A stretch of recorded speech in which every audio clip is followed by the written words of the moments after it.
ఎం రోజులీన్ నా పేరు ఎం రోజులీను, రిటైర్డ్ పిహెచ్ను.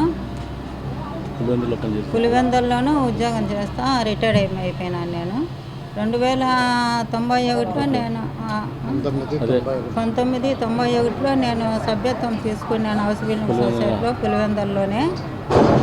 తీసుకున్న తర్వాత మళ్ళీ ఫ్లాట్ కొంటాండాం మేము, డబ్బులు పే చేయమని చెప్తే నేను సరేలే అని చెప్పేసి ఎవరు ముందు ఎవరు ఫ్లాట్కు డబ్బులు కడతారో వాళ్ళకే ముందు ఫ్లాట్ ఇస్తామంటే నేను 3వ నెంబరుగాను తొందరగా వచ్చి డబ్బులు కట్టేసినాను. 4,300 రూపాయలు వాళ్ళకి అమౌంట్ చెల్లించినాను. ఆ 4,300 అడిగినాను మళ్ళీ ఏమన్నా ఎంత ఇవ్వాలా ఏమి కథ అని వాళ్ళని అడిగితే వాళ్ళు వండుకొని మేము దీన్ని మీకు రిజిస్టర్ చేసేప్పుడు చెప్పి పంపిస్తామని చెప్పినారు. నాకు ఎలాంటిది వాళ్ళు చెప్పి పంపించలేదు, ఇన్ఫామ్ చేయలేదు. ఫోన్ నెంబర్లు కానీ ఇచ్చినాము, అప్పుడు పేపర్లో కానీ స్టేట్మెంట్ పేపర్లో కానీ ఏం చెప్పలేదు సార్ వాళ్ళు.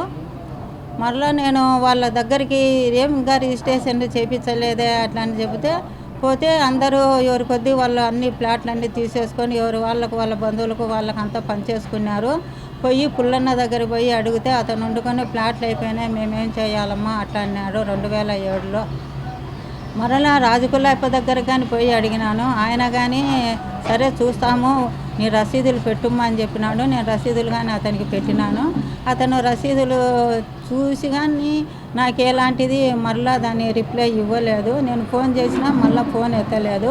జగన్ దగ్గరికి పోతే వాళ్ళు కొట్లాడుకున్నారు. నీ ప్లాట్ 3వ నెంబర్ ప్లాట్ని వేరే వాళ్ళు తీసుకున్నారని అతను అన్నాడు. ఇప్పుడు ఆ ప్లాట్ ఎవరు తీసుకున్నారో ఏమో ఆ లిస్టు చూపించమంటే ఎవరు ఆ లిస్టును నాకు చూపించలేదు ఇంతవరకు. 2009, 2010, 2011 వరకు కానీ వాళ్ళ వెంట పడుతూ అడుగుతాను. వాళ్ళు ఎవరు కానీ నాకు ఇవ్వలేదు. అవుట్సోర్సింగ్లో ఉండే వాళ్ళకును, మరి టీచర్లకు, కరెంటు డిపార్ట్మెంట్లో ఉండే వాళ్ళకు ప్రతి ఒక్కరికి వాళ్ళు ప్లాట్ ఇచ్చినారు కానీ నాకు మటుకు ప్లాట్ ఇంతవరకు ఇవ్వలేదు. ప్లాట్లు అయిపోయినాయి అని చెప్తున్నారు కానీ మళ్ళీ కొత్త ప్లాట్ కొన్న తర్వాత ఇస్తామంటున్నారు. 2000 ప్లాట్లు అయిపోయిన వాళ్ళు 2023లో మళ్ళీ వేరే వాళ్ళకి ఎట్లా ప్లాట్లు ఇస్తున్నారు సార్ వాళ్ళు. నాకు మీరు న్యాయం చేయవలసిందిగా కోరుతున్నాను. ఇప్పుడు ఈరోజు ఒక బాధితురాలికి అనగా రోస్లిన్ అనేటువంటి సిస్టరు, ఆమె మాకు బంధువు అవుతుంది. పులివెందులలో వారు ఉద్యోగరీత్యా రిటైర్మెంట్ అయ్యారు. కానీ వారు పులివెందుల కోఆపరేటివ్ హౌసింగ్ బిల్డింగ్ సొసైటీలో వారు సభ్యత్వం తీసుకొని ఎవరైనా కానీ ఫ్యూచర్లో ఇల్లు కావాలన్నటువంటి మంచి ఉద్దేశంతో మరి ఇల్లు తీసుకోవాలనేటువంటి ఆశ కలిగి ఉంటారు. బిల్డింగ్ సొసైటీ వారు ఆమెకు ఆశ కల్పించారు, మేము మీకు ఇల్లు ఇస్తాం, ఫ్లాట్ ఇస్తామని. ఆమె నమ్మింది పూర్తిగా. మరి ఆ నమ్మకాన్ని వారు వమ్ము చేశారు, తీవ్రమైనటువంటి అన్యాయం చేశారు. ఆమె ఎన్నో పర్యాయములు ఆ పులివెందుల హౌసింగ్ బిల్డింగ్ సొసైటీ వారు చుట్టూ తిరిగింది. కానీ పాలకవర్గం, మేనేజ్మెంట్ వాళ్ళు ఎవరైతే ఆ కమిటీ ఉన్నారో వారు ఈమెకు సరైనటువంటి న్యాయం చేయలేదు. ముందుగా ఏం చెప్పారు వారు అంటే ఇది ఒక ప్రలోభ పెట్టారు.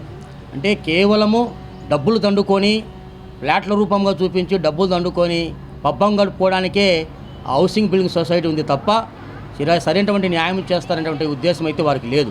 ఒకవేళ అలాంటి మంచి ఉద్దేశం ఉన్నదైతే మొదట ఎవరైతే డబ్బు కడతారో వారికే మొదటగా మేము ఫ్లాట్ ఇస్తామని చెప్పినప్పుడు ముందు వరుసలో 3వ ఫ్లాట్గా ఈమె ఆ వరుసలో ఉంది. మరి ఇటువంటి పరిస్థితి పాలకవర్గం, హౌసింగ్ బిల్డింగ్ సొసైటీ పులివెందుల వారు మరి తీవ్రమైనటువంటి అన్యాయము మరి రోజ్లిన్ మేడం గారికి చేశారు. వారు కూడా మరి ఎన్నో పర్యాయములు నాకు ఫ్లాట్ ఇవ్వండి అని అడిగితే నీ దిక్కున్న చోటు చెప్పుకోపో, ఏం చేసుకుంటావు చేసుకోపో అన్నటువంటి పరుష పదాలతో వారు మాట్లాడడం జరిగింది. మరి ఆమె చేసేది ఏమీ లేక మరి అందరి దగ్గరికి వెళ్ళింది. ప్రొద్దుటూరులో కూడా కంప్లైంట్ చేసింది అధికారులకు. మరి నిన్ననే స్పందనలో మరి జిల్లా కలెక్టర్ గారి కూడా వారు ఫిర్యాదు చేయడం జరిగింది. ఇంకా రేపో ఎల్లుండో మరి నెక్స్ట్ క్లాస్ స్పందనలో కూడా ఎస్పీ గారికి వారిపైన కేసు పెట్టాలన్నటువంటి ఒక ఆలోచన కలిగి ఉన్నారు. ఏది ఏమైనా జరిగినది అన్యాయము. మేము ఒకటే అడుగుతున్నాము మీడియా ఎదుట, ఆ యొక్క హౌసింగ్ బిల్డింగ్ సొసైటీ వారిని పూర్తిగా రద్దు చేయాల్సిందే. ఎందుకంటే సరైనటువంటి వారికి వారు న్యాయం చేయలేదు. వాళ్ళ బంధువుల వర్గాలకు, వాళ్ళకు అనుకూలమైనకు, వాళ్ళ అనుయులకు వాళ్ళు ఏం చేస్తున్నారంటే ఫ్లాట్లు కట్టబెడతా ఉన్నారు. బాగా మంచి వాల్యుయేషన్ ఉన్నది కాబట్టి ఆ డబ్బులు దండుకోవడానికి కేవలము ఆ విధమైన ప్రయత్నం అయితే వాళ్ళు చేస్తూ ఉన్నారు. కాబట్టి మేము ఒకటే నేను డిమాండ్ చేస్తూ ఉన్నాను, ఎవరైతే ఈ యొక్క డబ్బులు కట్టి నష్టపోయి అన్యాయానికి గురైనటువంటి బాధ్యులైన రోసిలిన్ గారికి పాలకవర్గమైనటువంటి పులివెందుల హౌసింగ్ బిల్డింగ్ సొసైటీ వారు న్యాయం చేయాలని కోరుతున్నాం. అలా న్యాయం చేయలేని పక్షమున వారిపైన మరి ఎంత దాకైనా కూడా మేము తీవ్రంగా ప్రయత్నం చేస్తాం. అవసరమైతే వారిని కోర్టుకు కూడా మరి తీసుకెచ్చడానికి కూడా మేము ప్రయత్నం చేస్తామని సందర్భంగా తెలియజేస్తున్నాము. మరి మీడియా మీరు మరి ప్రభుత్వ అధికారుల దృష్టికైనా ఈ సమస్యను మీరు తీసుకెళ్ళి బాధితులకు న్యాయం చేయనట్టుగా మీ వంతు మీరు కూడా సహాయ సహకారాలు బాధితులకు అందించాల్సిందిగా నేను ఈ సందర్భంగా కోరుతున్నాను. కాంగ్రెస్ పార్టీ తరఫున నేను కూడా బాధితులకి అండగా సపోర్టుగా ఉండి పూర్తిగా న్యాయం చేస్తానని కూడా నేను సందర్భంగా తెలియజేసుకుంటున్నాను.